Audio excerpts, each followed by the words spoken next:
Hello, everyone. Um, Admittedly, I'm a little nervous. I haven't actually done a proper rumination with the webcam going and everything since January. Um, so I guess we'll see how this goes. Hopefully, this setup is good. Everything's good. I still got a few things to work out on the technical side of things. Not that any of you care about that. I just kind of mentioning here. So, as usual, with this particular series, I'm going to start with a warning about spoilers.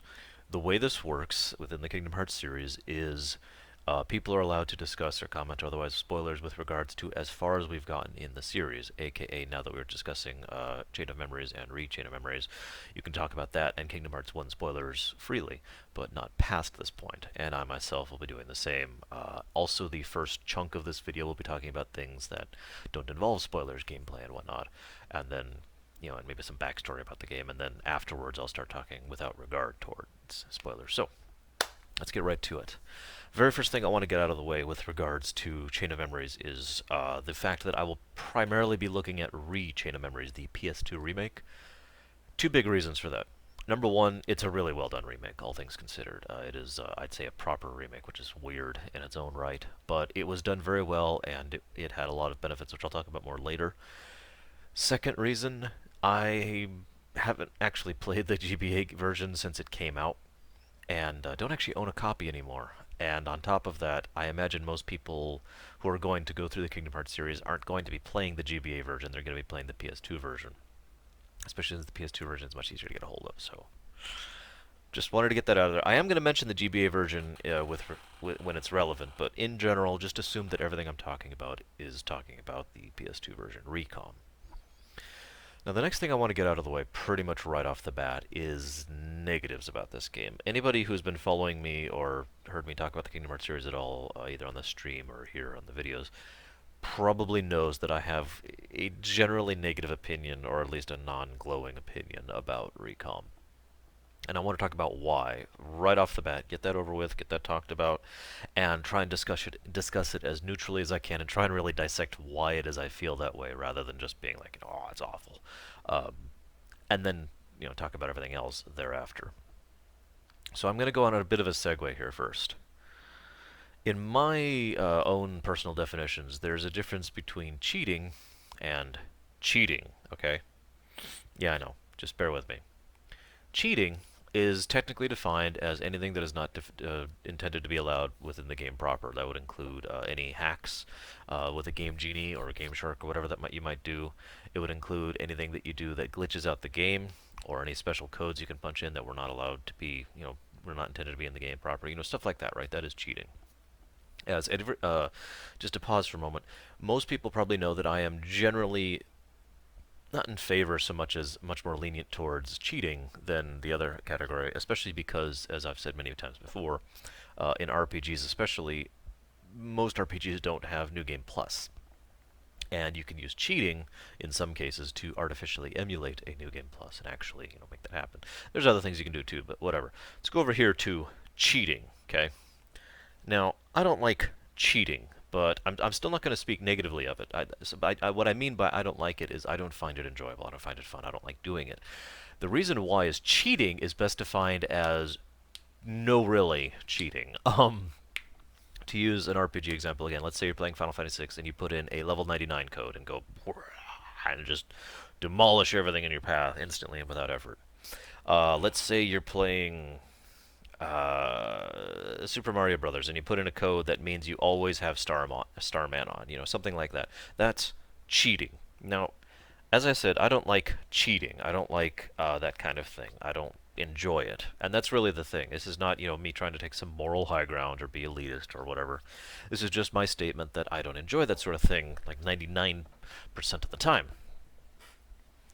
That being said, I do want to put a quick side note here. I do understand several people do have legitimate reasons to cheat because, for example, let's say that I happen to really like the story of Warcraft, but I am not good at RTSs, and I don't want to be good at those kind of games. I don't like real-time strategy games in general. So rather than, go without or try and force myself through something I don't enjoy, I cheat and turn on a code that I only know exists because of Gary. where like you one-shot everything because all your damage is insane and all your units are invincible and stuff like that, and then go through the game to enjoy the story, right? Pardon me.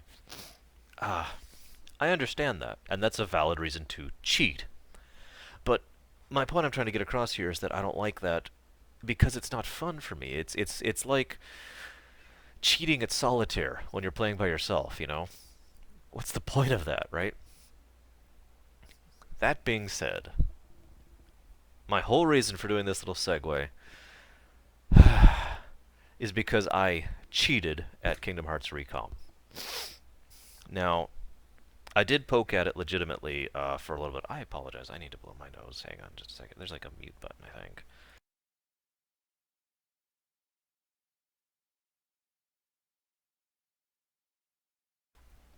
Apologies, that kind of snuck up on me there. Yeah. There's a there's okay. I tried playing Recom without cheats. I got nowhere basically. I was still in the first area. Well, actually, I got to the second area, and I was like, okay, I'm not doing this anymore. And now I gave myself 99 of every card, right? Now, if you know me, and given what I just said, you're probably thinking, well, why?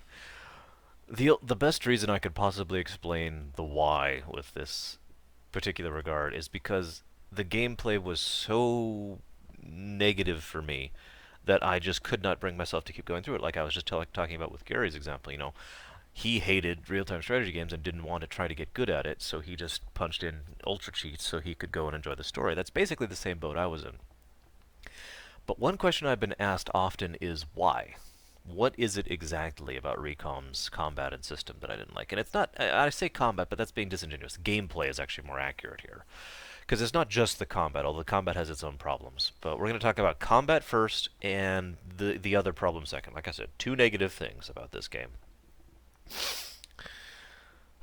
So, as I mentioned back in Kingdom Hearts 1, Kingdom Hearts is the furthest development of what I call the Secret of Mana engine, which actually started with Final Fantasy Adventure, which is Second Densetsu 1. This was a good thing, in my opinion, and it worked very well, and has worked very well throughout the series. Good on them. One thing that kind of carried over to the Kingdom Hearts series from their biggest franchise, Final Fantasy, was the idea that they have to change things up every time.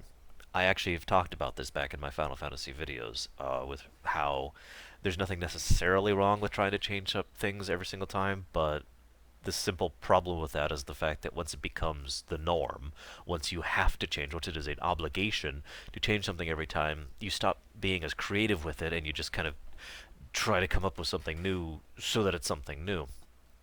And my opinion is that that is a overall negative thing. So it is my opinion that Kingdom Hearts, that it is also basically a negative thing in Kingdom Hearts is what I'm getting at here. Because each Kingdom Hearts game they have tried to, excuse me, change up the formula every single game, just a little bit often. Now, in some cases this works, but then there's two really big exceptions that I think did not work out. One of those is this game, and one of them is 358 over 2 days, which I'm not going to really talk about here at all, even though it's directly related. I apologize. I don't know what my nose is doing today. Hang on.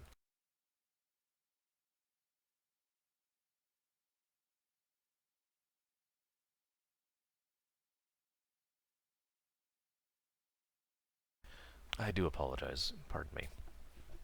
So, that being said, they... Okay. This is going to take a little bit to explain, so forgive me. But anybody who's played COM or Recom knows that the game is basically centered around cards, okay? Let's do a little bit of a segue first. Let's imagine I have a game centered around cards, okay? I don't know if you can actually see that. I'm not looking at the camera right now, but let's just say that this is a big mechanic. Now, here's an interesting concept, just to segue again. That's all right. This is a segue from a segue. Most video games do not bother to have gameplay mechanics be a thing in lore. Usually when it is a thing in lore, that is an exception. And if you're saying, well, Arshade Gaia, can you give me an example? Yes, I can. In Final Fantasy VII, materia is an object that exists as it functions in the game, in lore as well. Within the confines of the setting, you can still take materia, equip it, and utilize it in order to learn the power of the ancients and whatnot, right? Makes sense. Magicite is another excellent example of this from Final Fantasy VI. That is a gameplay mechanic and a story mechanic at the same time, right? Now let's look at, oh, I don't know, say, limit breaks in FF8. We'll keep the FF thing going. I actually had a better example. I can't remember right now, so forgive me, but we'll stick with limit breaks, because this is an excellent way to get across the point I'm trying to make. Limit breaks in FF8 are just things that purely exist in gameplay. They have absolutely no function whatsoever in terms of lore. However, in FF8 as well, there's a function of the gameplay that does exist in lore, and that would be junctions and the whole Guardian Force thing. So my point I'm trying to get across here is, for the most part, if there is something that is gameplay and lore connected, it is the exception, and everything else is just, it's gameplay. So you follow. A better example would be to go to something like Mario Brothers. Yes, I know that technically there was originally an explanation for what those power-ups were. I also know that that explanation has been tossed out the window ever since Mario Brothers 1. So let's not go into that. The point I'm getting across here is those power-ups don't exist in lore. They exist in gameplay, depending on the game. Yes, I know this can be debated. Just bear with me, okay? So the card system was something that was a lore mechanic of Recom. The way that the cards worked, and the way that the Oblivion Castle was morphic, and the way that everything could change and was dependent upon your memories and what it is you had, and how you could extract these cards from someone in order to edit things and change things. All of that is a function of lore. In fact, it is a very important function of lore. I'm not going to talk about that yet because we're not in the spoiler section yet. But you get the point. All of that was a deeply involved and connected part of the story that exists in character, in setting. That being said, that's the cards that are used to edit and change the rooms and, that are extracted from memories or whatnot. Now, if you know anything about this game, you already know what I'm about to say. That's like this 5% of the rest of the gameplay here. Now, all the rest of this gameplay also has to do with cards, but it has nothing to do with the story. When you're actually in the combat playing sword cards against the enemy, or, whatever, fire cards, or cure cards, or potion cards, whatever, in order to do actions in gameplay, that's not a function of the lore. And we know this for a fact because when they actually have cutscenes in this game, both in the original and in the PS2 remake, they definitively show that these people are not playing cards. Playing. I don't mean like playing. I mean like playing a card or utilizing a card in order to do an attack. They just do it. I can't give you examples because I'm not in the spoiler section, but you get the point. It is definitively shown that the combat element of the cards is purely a gameplay mechanic, right? And it is shown that the cards you have to collect in order to advance is also purely a gameplay mechanic rather than a lore mechanic. Now that's fine. That's not actually my complaint. I just wanted to get this point across to try and explain the overall problem here. Okay, I'm still getting to it. Forgive me for building up to this, but I really want to explain my problem with this combat and why this game just destroyed me. And it made my friend Pack stop playing the Kingdom Hearts series. That's not a joke. He still has not picked up. Well, he got like a few hours into Kingdom Hearts 2, but then he just put it down because Recom killed his interest in the series. And no, I'm not just using his opinion. I basically am in agreement with him. Actually, I'm probably a lot more lenient on the game than he is. So, here's the catch. They went into this with this whole card mechanic thing for lore reasons. That was the original reason. Remember I talked about this back in Kingdom Hearts 1. After 1, they wrote the entire rest of the story. Here's 1, and then here's the whole story. And they wrote all of this after 1 was a success. They laid down, at the very least, the framework and the guidelines for where all the rest of the games were going without the franchise, because they assumed the franchise was going somewhere, and they were right. So the card thing was something that was early on in that, and like I said, it has to do with several important plot points within Kingdom Hearts in general, let alone Recom. That being said, the idea and the decision to make gameplay mechanics function off of the cards because the cards are sort of a theme, or there's a certain relevance or importance to them to the story, makes perfect sense to me, and I'm totally okay with that. I really am. There's no objection within me whatsoever about this fact, okay? That's not my problem. If anything, and this is going to sound very strange, I'm sure, I think the gameplay would have been a lot less aggravating with regards to the combat specifically if it had been more cards and less Kingdom Hearts. Or, admittedly, more Kingdom Hearts and less cards. But let's just assume we wanted cards in here for whatever reason. This halfway middle hybrid system we've got is in summary my biggest problem with this. Now let me add one other thing here. This is a matter of opinion. I was never able to verify this. The facts, in my opinion, do support this, but this is purely speculation. I was not able to verify this fact. But I get the very strong feeling, especially based on the GBA version, by the way, which was a lot more card and a lot less combat, that when they were making this game, and especially the remake, someone involved, you hear the term executive meddling. The problem is executive can be just about anyone when it comes down to it in context. So somebody involved with the process said, well, where's our Secret of Mana style combat, or whatever they call it? Where's our action RPG element there? You have two characters playing cards against each other. Well, yeah, you see the cards have to do with the setting and the story and spoiler. And they're like, well, yeah, but we need to have this action element. That's what Kingdom Hearts is based off of. Well, we wanted to try something different with this game. Okay, that's great. Add the action element.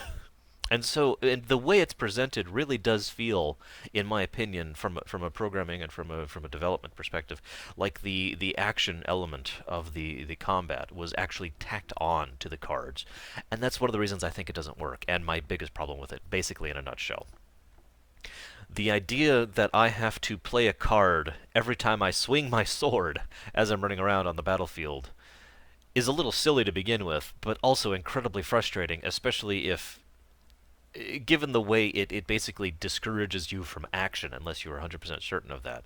Now, again, this is all my opinion, about why this is a negative. But I really wanted to explain this because I know a lot of people have really come after me on this one, because I know several people like the Chain of Memories or the Re-Chain of Memories combat. But this is why I don't. I think it's too much of a hybrid. I think if they were going to do it, they should have either just done Kingdom Hearts combat, which would have worked in my frank opinion, or they should have just done the cards, which also would have worked in my opinion, and both would have been fine. Or let's actually think about this for a moment. One of the things we see in the rest of the Kingdom Hearts games is they don't really mess with the combat so much as they mess with the style and method of leveling. That's one of the biggest things they changed throughout the series from this point on. I have a feeling that that's deliberate, or rather to say that they learned their lesson from Chain of Memories, and they decided to, rather than completely upset the combat system each time, they upset the gameplay and the leveling system each time. In 2, Birth by Sleep and 358 all have completely different leveling systems from each other.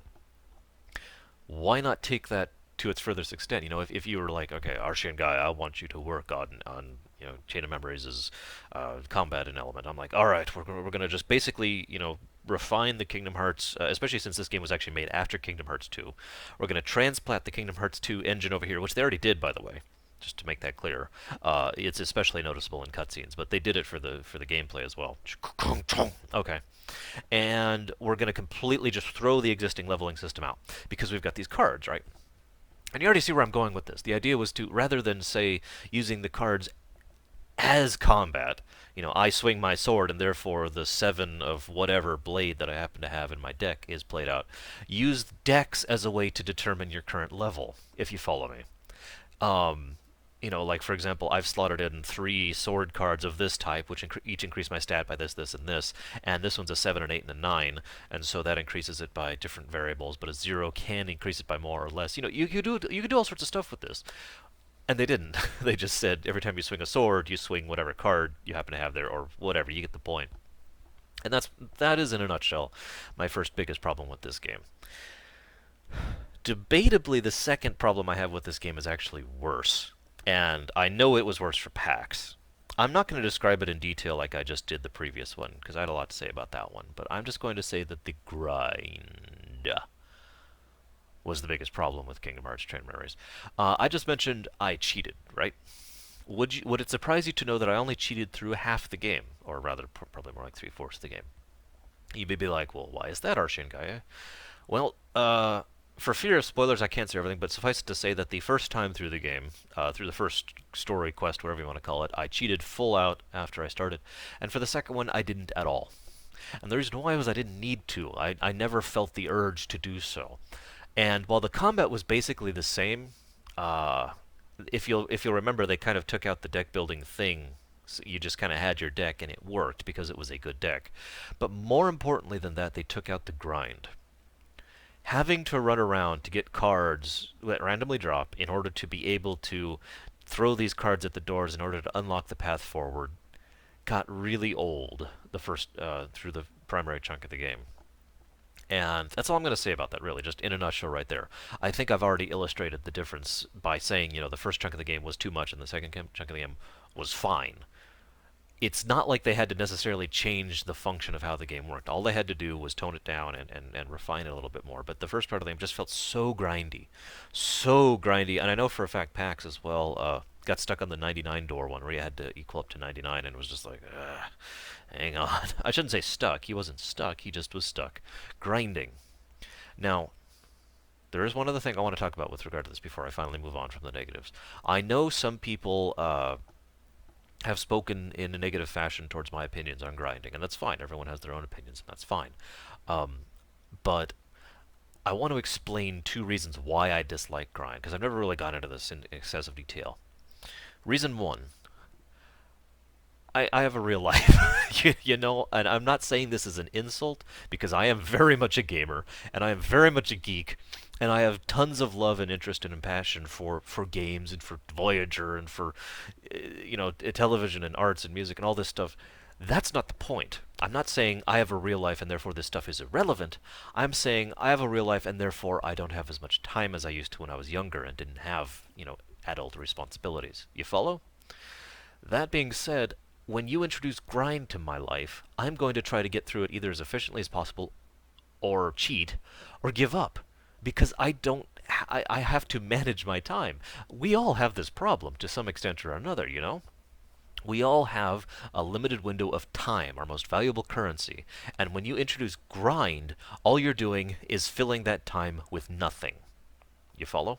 And that's what and that's why I use the term grind specifically, because a grind, in my definition, the way I use the word is filler, which brings me to my second point. It is filler. Imagine any given TV show you're watching where something happens and the plot doesn't advance and the characters aren't advanced and the setting doesn't change and the story doesn't move and nothing cool is happening. So there's no entertainment, there's no development, there's no progression, and there's no alteration. In other words, it's filler. Nothing is happening. It is there to pad out time, to eat up time. That is what grind is in the way I define it, the way I push that word out. And that's one of the reasons I always kind of just stick on that word when I say grind,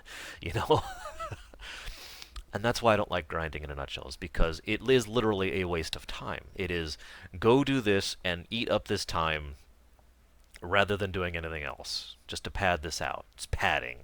It's filler. It's needless and pointless, and damn it,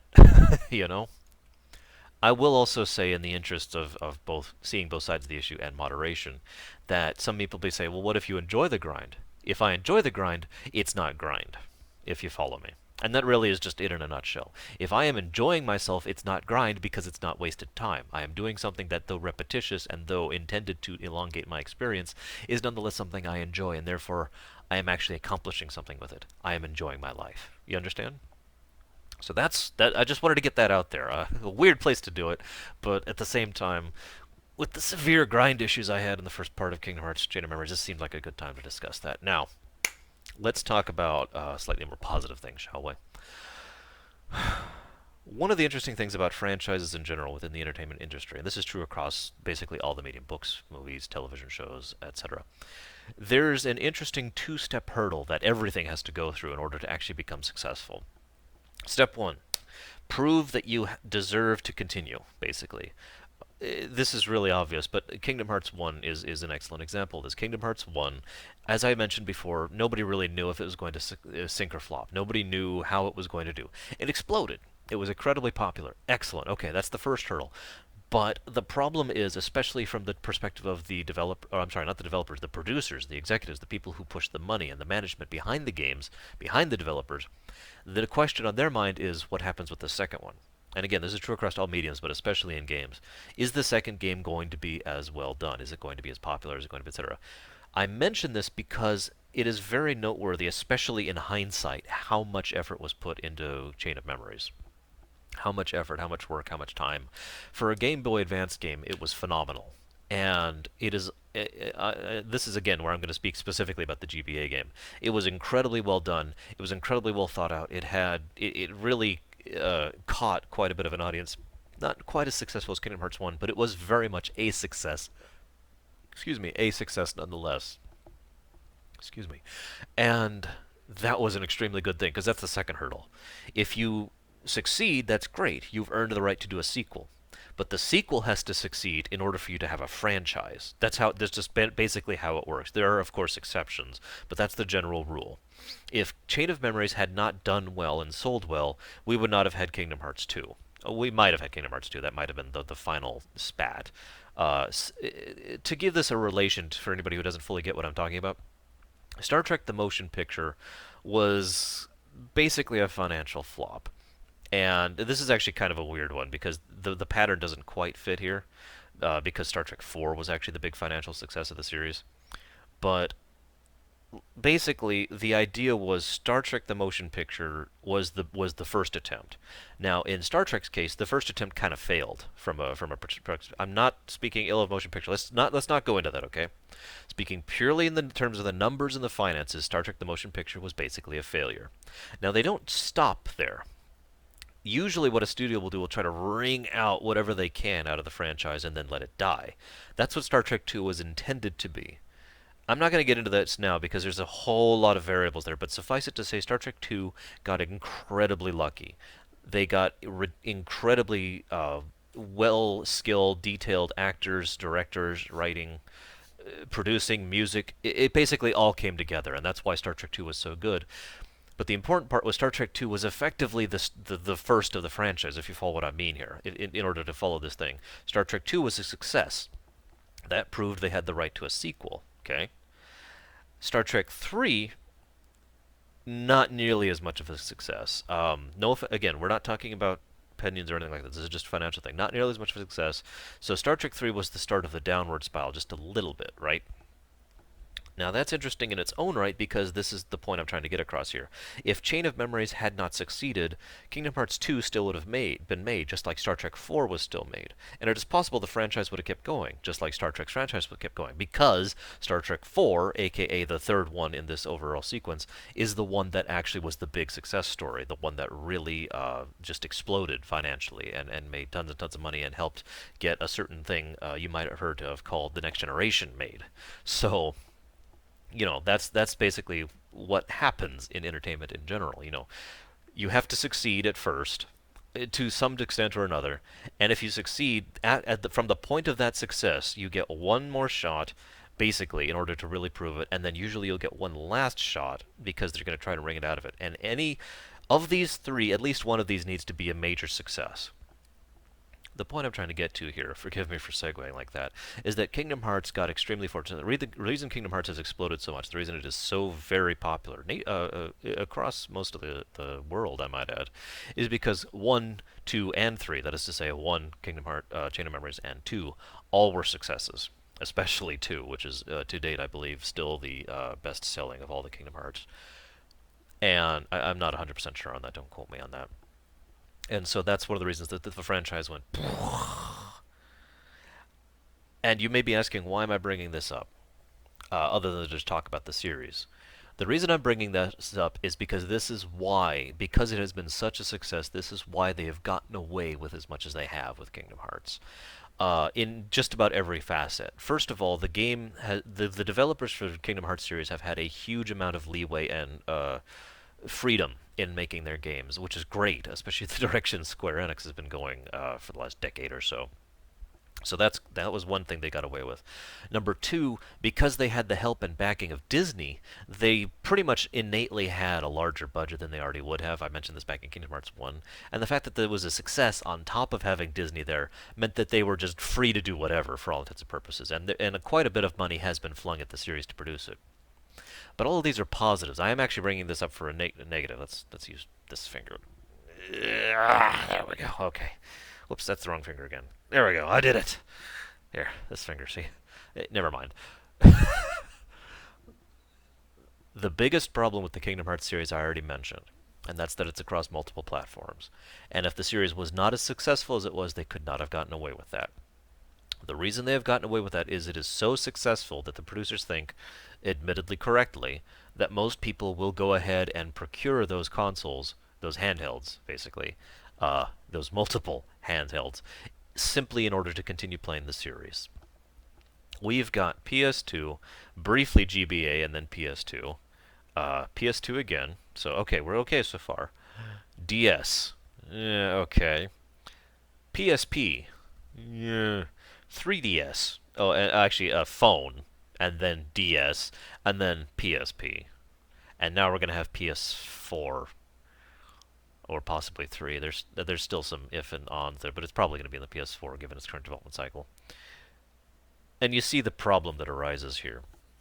It is almost ironic that the series has done so well that it is unfortunate, because we then suffer as a result, because now if we want to enjoy the game as a series as a whole, we get to pick up, we either get to YouTube the games we don't want to play, or we pick up an extra console to play it. I have to admit, I did not own a PSP until Birth by Sleep was announced. Do keep in mind I did not buy a PSP for Birth by Sleep. Anybody who knows me knows that I pick up any given console, handheld or otherwise, based on its game library. But Birth by Sleep was the tipping point.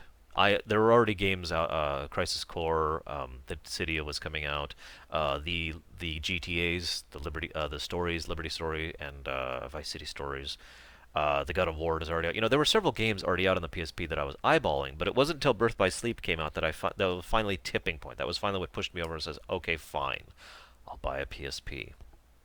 And that's kind of my point in a nutshell. It is unfortunate how successful it has been, given how much we have to invest if we want to enjoy this series. And this is kind of the beginning of that. Let's go ahead and stop talking about things like that. I think I'm basically at the point now where I have to cut off the spoiler arc, so let's go ahead and make a note here. 31:50. Okay. So, as of this moment, here's your big warning. I am now going to be talking about spoilers without regard, without consequence. It was his sled. I'm just saying. It was his sled. You spent forever figuring out nothing. No, seriously, though. I don't think there's many big things I'm going to spoil deliberately or intentionally, but what I am going to do is talk without regard to spoilers from now on. Okay? You have been warned. Okay, so one of the things that I think succeeded best about Kingdom Hearts Chain of Memories deserves a great deal of talk, which is why I'm going to put it off. Sorry, my notes are actually kind of out of order. I just was thinking about this today while I was doing dishes, and I was like, I should reorganize this. So let's go ahead and talk about the Disney scenes in Kingdom Hearts 1. Or, I'm sorry, in Kingdom Hearts Recom. If you remember, one of the things I mentioned back in Kingdom Hearts 1 was several of the Disney worlds basically felt like filler. They felt like they were tacked on, and they didn't actually advance the story of the game series as a whole. Kingdom Hearts was not affected by Tarzan's world, the deep jungle. That being That being said, those worlds were obviously affected by the story. The Heartless existing and being drawn to Clayton, to use the specific example of the deep jungle. But my point is, it didn't go the other way. The world didn't affect the story affected the world. And in my opinion, speaking as a writer, that was poorly done. That was what I would call a wasted opportunity. It's not necessarily a bad thing so much as it is not a good thing. You could have done more with that. As weird as this is going to sound, Chain of Memories succeeded much better at this, even though every Disney setting you go through is a rehash, because it is literally you reliving, in lore terms, it is literally you reliving the memories of those worlds that you've been through. But each one was A, relatively brief, so that kind of worked, and B, specifically related to the overall theme of the game and the setting and advancement of the story. That of memory, I'll be talking about that in my giant chunk, which will wait pretty much towards the end of this. So, in my opinion, to summarize, the Disney scenes worked a lot better in Recom, and I do mean specifically in Recom, not Com, than they did in Kingdom Hearts 1. That is also relevant because of the next point, which is the fact that the writing was obviously better in Recom than it was in Kingdom Hearts 1. That is easy to explain, though. After Kingdom Hearts 2, the writers really found their bearing. Actually, I would say during Kingdom Hearts 2, the writers really found their bearing. And that's not really surprising. Any given work you do, if you work on it for a while, speaking myself as well as a writer, you work on a particular story or a setting or whatever for a while. After a while, you look back at the original stuff and it's like, wow, because you've evolved, you've changed, you've grown, you've gotten to know the characters, you've gotten to know the setting, you have that tone and that feeling set down. You know what I mean? I'm sure everyone understands what I'm going with this, who's ever tried to write or design everything. So it reaches the point where you know what you're doing better. You have become more experienced. You have leveled up in your writing capacity. And this has been very true throughout the whole Kingdom Hearts series, all the way up to 3D, which has, in my opinion, the best writing of the series. It's one of the reasons I like 3D so much. And Birth by Sleep had excellent writing, and so forth and so on. But my point in bringing this up is Recom came out after 2. Recom specifically came out after 2, and it was clear that they had really nailed down a lot of that skill and that experience when Recom came out, because the writing was of such noticeably, obviously higher quality. When I was replaying the Kingdom Hearts series for these reviews, I really did. I went from 1 to Recom to 2 to 358. I actually paused then because I started getting sick, so I'm actually in the middle of Birth by Sleep now. But the point being, once you hit, when you go straight from 1 to Recom, the jump in overall quality is astonishing. The jump in directing quality, the jump in the graphics, the usage of the graphics engine, the jump in the and the cutscene quality, the jump in the writing, and the jump in the voice acting too. Everything was of such noticeably better quality, and that's probably one of the single biggest reasons why I like Recom. I know, for the story, right? But in all seriousness, even ignoring the fact that the story was good to begin with, because I played COM, the release of it, the recom of it, was so well done, it was so well presented that I enjoyed it that much the more, ignoring the extra stuff and all the other little subtleties and nuances they threw in, which I'll mention in a little bit here. So, I think that has partially to do with why the Disney scenes worked so much better, why they were so much more thematically involved with the thing, and why so many of the cutscenes worked as well. Speaking of which, let's mention something else here that's really cool about Recom. Now, granted, I was cheating through the Sora's story. By the way, I can finally say that Sora's story is where I cheated. Riku's story is where I didn't have to, basically. But throughout all of Sora's story, I could best describe it as, gameplay, cutscene, gameplay, cutscene. Now, I ended up blowing through the game in like 11 hours because, again, cheating. But the thing I was very much struck by was how much content there was there in terms of storyline, in terms of plot, in terms of development. There were lots of cutscenes. There was lots of character development. There was lots of story development. This is the big piece. I'm still building up to it. I'll get there, but I just wanted to mention that because there was quite a bit of filling through this. Not filler, filling instead of fluff. Instead of, cream on the top of the cake, we had lots of cake and cream throughout Recom. Again, I'll get to that more later. One other thing of interest about Recom is this is our first real look at the nobodies. Yes, we did see them back in Kingdom Hearts 1, and by them I mean him. Not going to say his name yet. But we did see one nobody back in Kingdom Hearts 1, but we didn't know what a nobody was. In fact, we don't know what a nobody is still. I am using that term because most people know what a nobody is at this point, and knows what the term Organization 13 means, but neither of these things are really mentioned within Recom. And that was another thing in its favor. It introduced something completely new and then didn't explain them at all. It left everything up to the just theorizing and speculation. Speaking as someone who was a huge frequenter of Kingdom Hearts theory crafting and speculation threads at the time, we were exploding over this, over COM when it first came out. We had so many theories and so many ideas of who was what and why and where and everything. And what did the black cloak symbolize, and what was the significance of this and that, and who was D's, and just all this stuff. Tons and tons and tons of speculation. And that's a good thing. That's exactly what you should do, especially with a sequel, when you're trying to set up a long-term franchise. Because the real point I'm trying to make here with this thing is that while Kingdom Hearts 1 was obviously the first game, as I mentioned before, Recom was the first part of the series. This is when they really had figured out everything, and now they were doing it as a series. In other words, the first real building block of all of the plot threads and all the story of Kingdom Hearts as a series was actually laid in Recom. Or com, but you get the point. This was when the series actually started, from a creation perspective, from a writing or a creative perspective. Everything in Kingdom Hearts 1 was accounted for, but everything started in Recom. You follow me? And that's kind of what I'm leading to here. Not the big point, still getting there. But Recom had an extremely. How do I put this?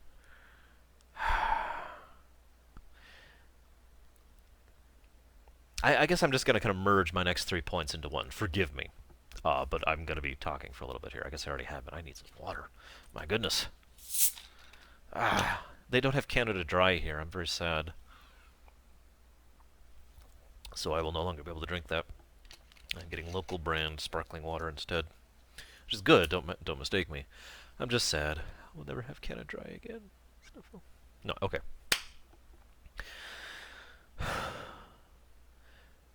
The focus of Recom's plot is incredibly tight. No scene is unnecessary. No scene is superfluous. Every single cutscene and tidbit of dialogue advances the specific story, the character development, or the setting. Everything is 100% in Recom as far as the development of the plot goes, and that's one of the reasons I like it so much, is because of how tightly focused its story is and how well presented it is. There are a surprisingly large amount of nuances and subtleties within Recom. Why is the camera doing the focus thing? Stop doing that. Stop doing that. You're in focus. Okay. There's a surprising amount of subtlety and nuance within Recom, and I'll talk about a few in specific, but probably my favorite is this. Well, let's just go ahead and talk about Axel. I know you were all waiting for me to talk about Axel, since he is arguably the most popular character in the entire franchise. I'm not going to talk a lot about him right now, but I am going to say a couple of things. Number one, playing Recom after having seen 2 makes a lot more sense, doesn't it? Oh, I'm sorry, 2 and 358. It makes a lot more sense, doesn't it? They really, like I said, they really had that planned out and they knew where their character was going. And it really just highlights the differences. And speaking of which, 2, even not knowing the other 2 games where Axel plays a major, 3 games where Axel plays a major role, it is worth noting that Axel receives, by and large, the most amount of character development within Recom. He does actually change and grow throughout the course of the story in a violently short period of time, and that's actually a plot point by itself. As to make the point here, not many people are aware of this, but Kingdom Hearts 1 occurs over an unknown period of time that is known to be at least several months. Then Recom happens literally immediately after and takes place over the course of a couple of days. Just like that, right? And then there's a year, which we won't talk about right now. A little less than a year, actually. And so forth and so on. But my point is, all of the events of Recom, you remember I was talking about that tight focus? All of that happens over the course of just a couple of days here. And that's part of why it's so focused. But the other interesting thing about that is if you look at the series franchise as a whole, and I'm not going to say any spoilers here, but if you look at Kingdom Hearts, as I said, not only did everything really start here, but from an in-character and in-lore perspective, Chain of Memories is when the catalyst happened. No Mass Effect 3 relation intended. The spark. Everything was laid out. The dominoes were in place. Chain of Memories was when those dominoes were knocked over. Chain of Memories is when everything started. Literally, we are still feeling the effects in the series as of now, as of approaching 3 from Chain of Memories. We are still seeing the impact of the events that happened over the course of those couple of days. And that's kind of my point. There is an impact, a gravitas that is added to the storyline because of how much we know was impacted by it over the course of such a small period of time. And there's also a wonderful pace and tempo to the story that is very kong, kong, kong, kong. You're just pushing through this you're not even trying to rush, but it is going through so quickly because things are happening so quickly in the game.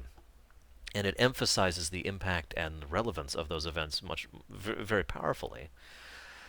And I love that. But getting back to Axel for a moment, Axel himself clearly shows that he is more than he meets the eye virtually immediately. And I'm not even just talking about the obvious things like him betraying Marluxia, or I've forgotten how to pronounce it. It's something weird. I remember that.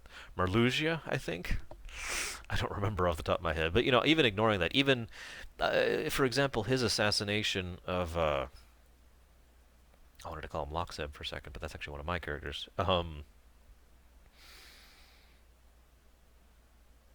Oh my god, I can't think of his name. Elon.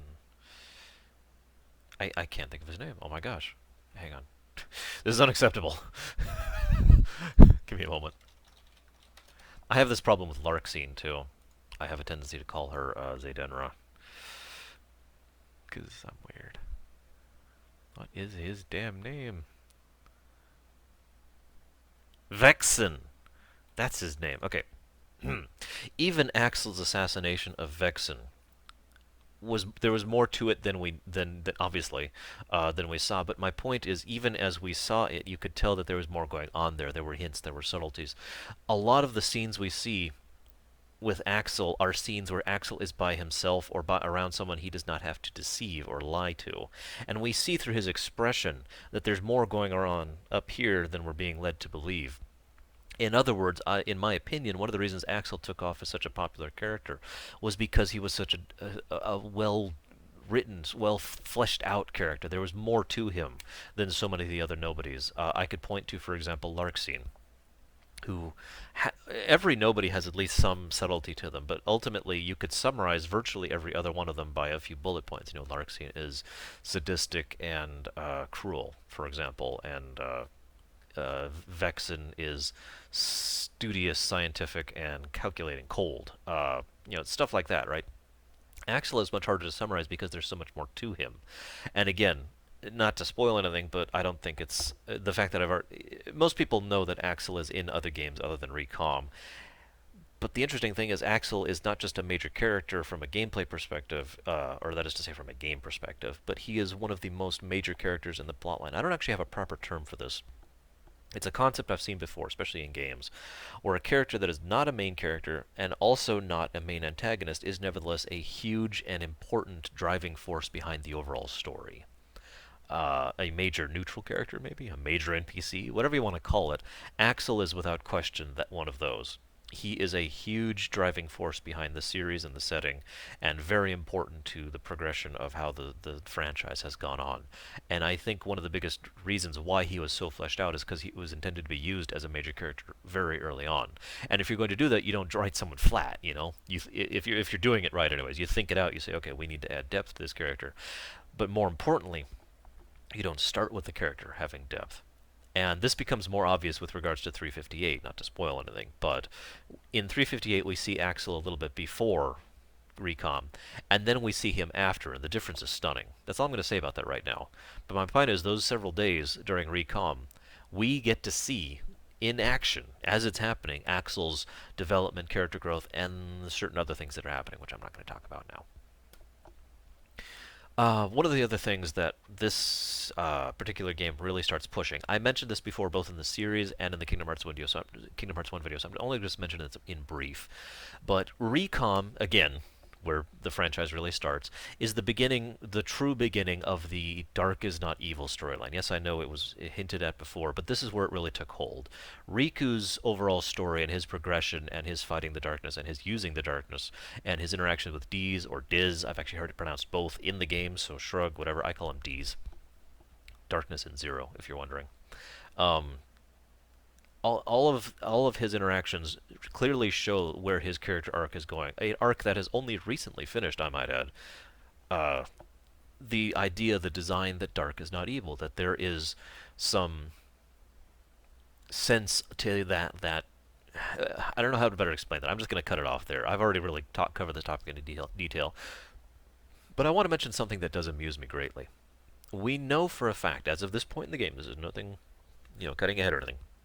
We know that Mickey spent a long period of time within the realm of darkness, searching for the Kingdom Hearts D, or the Kingdom Blade D, excuse me, the Kingdom Key D, the darkness version of the Keyblade. I've already mentioned my theories regarding that, but ignore the theories for a moment. Fling those out the window into a ravine.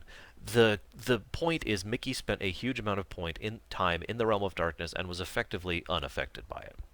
That's because he's Mickey. He's the closest thing to an avatar of light we have in the setting. I've mentioned this before as well. Why do I bring this up? Because the two people who form a very close friendship are not Mickey and Sora, as you might expect, given the setting and the circumstance and the fact that Sora's the main protagonist. But it is Mickey and Riku who actually form the lasting friendship that lasts to this day, I might add. The two of them met, basically, in Recom. I mean, yes, I know they met just before that, but for all intents and purposes, this is when their friendship really started to grow. And the two of them helped each other out and worked with each other and really started working towards all the ends that they would be working towards over the course of the next year leading up to Kingdom Hearts 2. But my point is, I find it fascinating that it is Mickey and Riku who end up being friends. Riku, who is serious and dark, as we mentioned before, and much more severe in his overall temperament and personality, becomes friends with Mickey. Good friends with Mickey, by the way, both direction friendship. Mickey, who is, as I said, the avatar of light, who is lighthearted and bouncy and thinks of things cheerfully, but both of them show sides of each other, which is one of the reasons I like it best. We don't really see as much of this in Recom, but I just felt like mentioning it here because I felt this is the most appropriate place to do so. Mickey, despite his overall temperament and being Mickey, nevertheless shows that he has a serious side, that he knows how to take things seriously, that he understands the gravity of events as they are happening. Too often in fiction you'll have someone who is lighthearted, and their reaction to something horrible happening will be to react lightheartedly towards it. Mickey does not do that. Mickey will approach it seriously. Mickey will say, that has weight, that has effect, that has impact and relevance, and therefore I will treat it accordingly. By contrast, Riku, despite his overall serious temperament, his, as I like to put it, trying to be older than he is personality, because I think that's what it really comes down to for Riku. He is trying to be an adult despite still being young. Riku, nevertheless, has quite a bit of a silly and fun side. He doesn't show it that often, but every time he does actually interact in such a way like that. And while he tends to get angsty from time to time, it is incredibly easy to break him out of it, and he'll show that lighthearted side that he actually has. If you get where I'm going with this, you follow? It's an interesting pairing, and it works surprisingly well, and I just felt like mentioning that here. Because real life tends to work that way too, doesn't it? Okay. Let's look at my notes here really quick. And take a drink. Oh my gosh, my throat. I'm not used to doing this. I think we're down to the big thing now. So let's talk about the big thing. In real life, there's effectively, debatably, no such thing as an absolute. What does that mean, Archie and Gaia? It means we don't know anything. It means nothing we know can be proven, and theoretically speaking, it is relatively easy to come up with a circumstance where everything we know can be disproven. No absolutes, right? You following me on that? Why do I bring this up? There is a concept in TV tropes known as Word of God. It is referred to when, in a fictional setting, the developers of that fictional setting have said, this is this. In other words, what we have in fiction is something we don't have in real life. Obviously, that's true for a lot of things, but my point is, it is possible to have an absolute in fiction. It is possible for me, as the writer of whatever, of the primes, to say, this is this. I know this because I designed and created this setting from the ground up, and therefore that is an absolute. Why do I bring that up? Because a lot of things fiction tends to do, and this is true for everything, hell, Star Trek does this a lot too, is it'll look at something that is a real-life allegory, and then most often it will say, this is the answer in this particular setting. It will raise a question, but the answer will be blah. Now, usually that answer is, of course, affected by the opinions of the writer. I mean, we all do that, I do that. But the point is, within the confines of that setting, there is an answer, whereas in real life there is not. Where am I going with all this?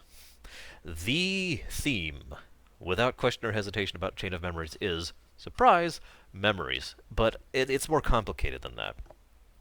Not just memories themselves, but the idea that the question that is raised by Recom, and is answered within Recom and to an extent within Kingdom Hearts 2, is, are we made up of just our memories? If you change our memories, do we change as a person? Or are we who we are regardless of our memories? Now, this is a real-life question. This is something that has been debated by philosophers and biologists and all sorts of people in real life for centuries.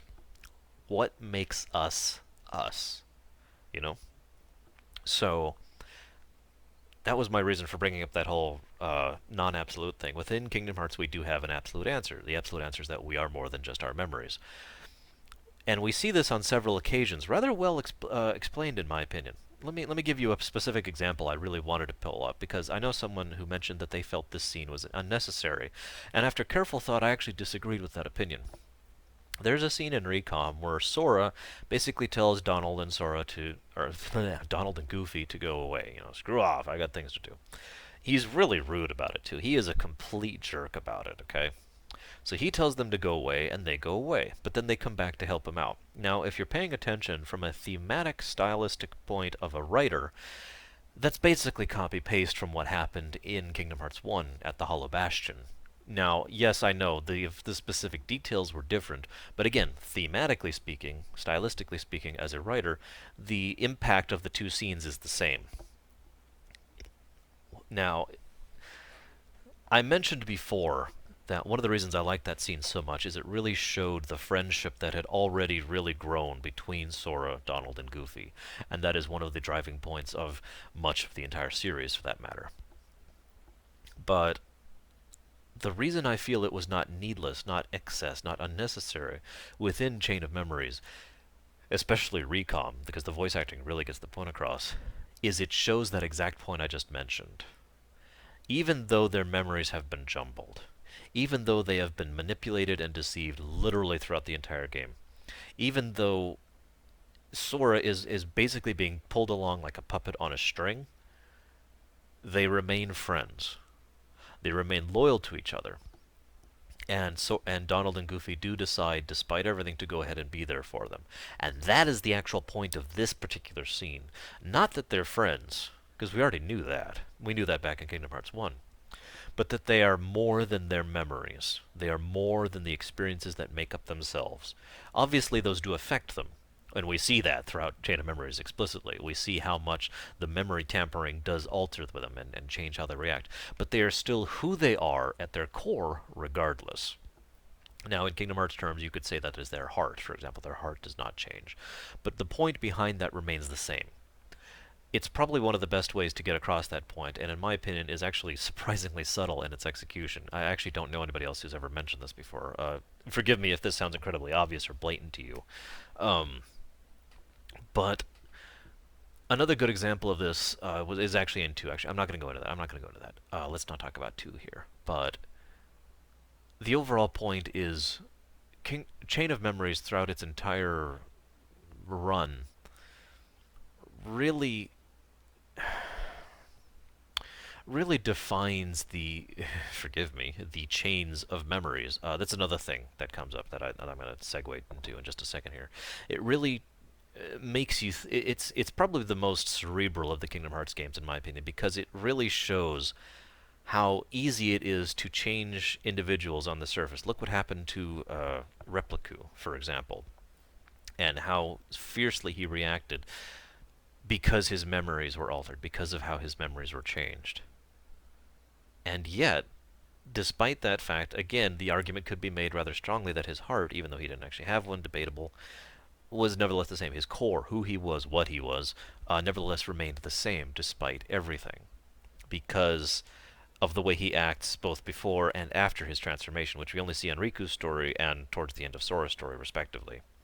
Very well done, all things considered, and again, gets across that point that who you are may be altered and changed to some extent or another in the way you present yourself based on your memories and your experiences, but you're still you.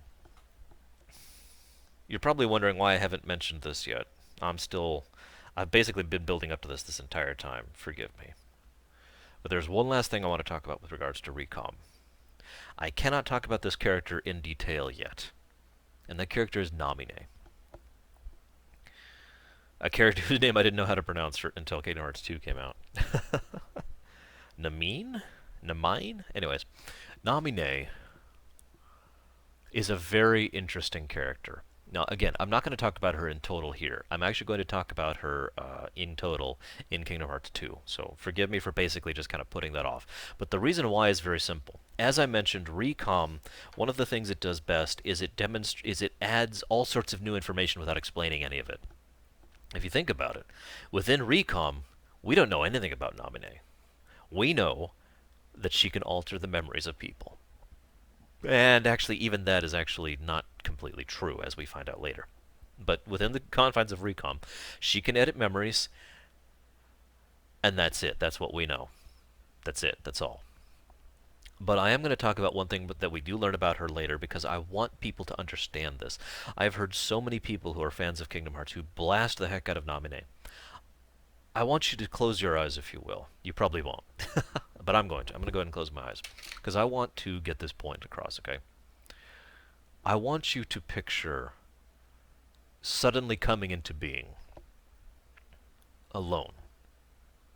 I want you to picture being in an alien place that is morphic by its design, that you have no idea where you are, who you are, what you are, or why you are there. You are in this strange, empty, desolate place that has nothing to do with anything that you have ever known or ever will know, and you are lost and alone.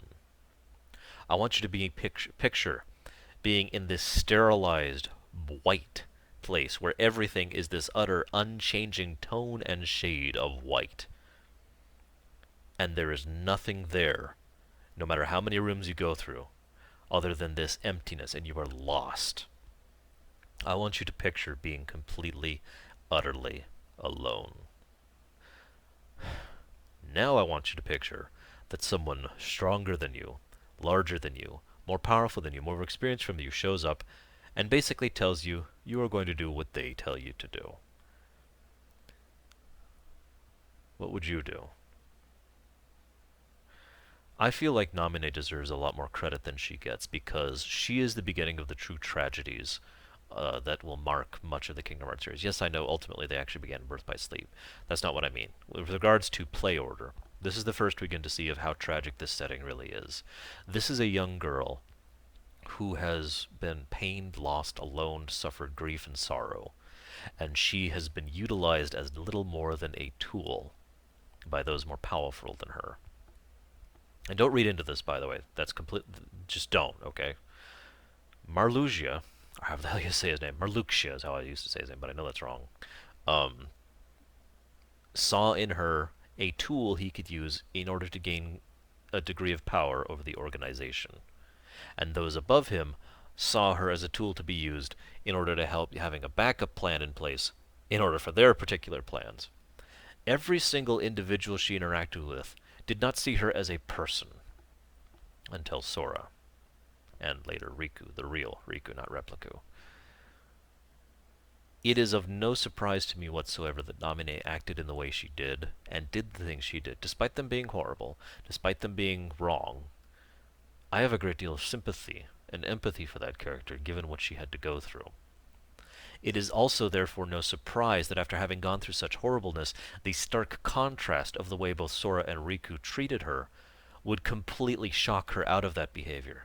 There is a reason that she did such a rather quick turnaround. Remember, this game occurs over the course of several days.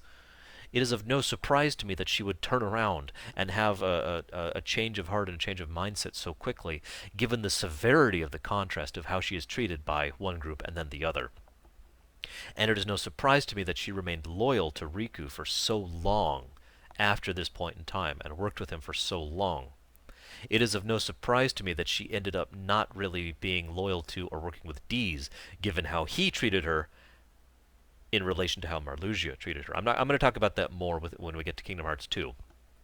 But it is interesting to note when you think about it, the parallels between Deez and Marluxia when it comes to how they treated Naminé and how they reacted to her as a person, or lack thereof.